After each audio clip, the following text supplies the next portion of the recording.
journal, Christophe Lamar. Bonjour Christophe. Bonjour Dimitri, bonjour à tous. On va rester prudent et ne pas parler de sortie de crise, mais il y a comme une évolution dans le conflit qui menace de mettre la France à sec.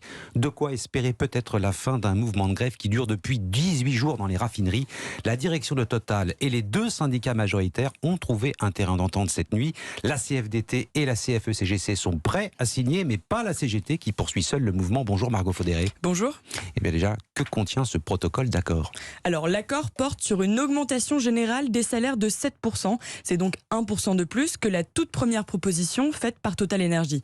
Une augmentation assortie d'une prime annuelle d'au moins 3 000 € et plafonnée à 6 000 € pour les plus hauts revenus.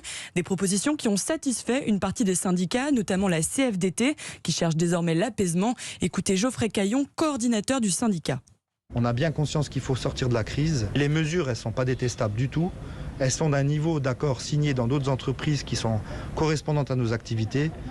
Donc on ne peut pas dire que l'accord est mauvais. Et on espère véritablement que le débat va se réinternaliser chez Total Energy et que la situation s'apaise en France, qu'on arrête de diviser les gens les uns contre les autres, les salariés les uns contre les autres. Seul syndicat manquant à la fin des négociations, la CGT qui a claqué la porte en pleine nuit et qui appelle à la grève générale mardi prochain. Alors du côté des stations-service, maintenant, Margot, est-ce qu'on peut dresser la carte de France des stations des régions où les cuves sont vides ?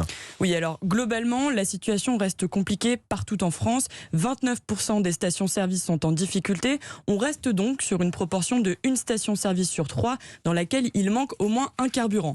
Mais la situation est particulièrement tendue dans le centre Val-de-Loire et l'Île-de-France. Les difficultés persistent aussi à Marseille, Toulouse, Montpellier ou encore Lyon. Et dans les Hauts-de-France, même si la proportion de stations-service concernées par les pénuries a diminué de 10 points sur les dernières 24 heures, 1 station sur 3 est toujours en tension. Margot Faudéré du service économie d'Europe 1.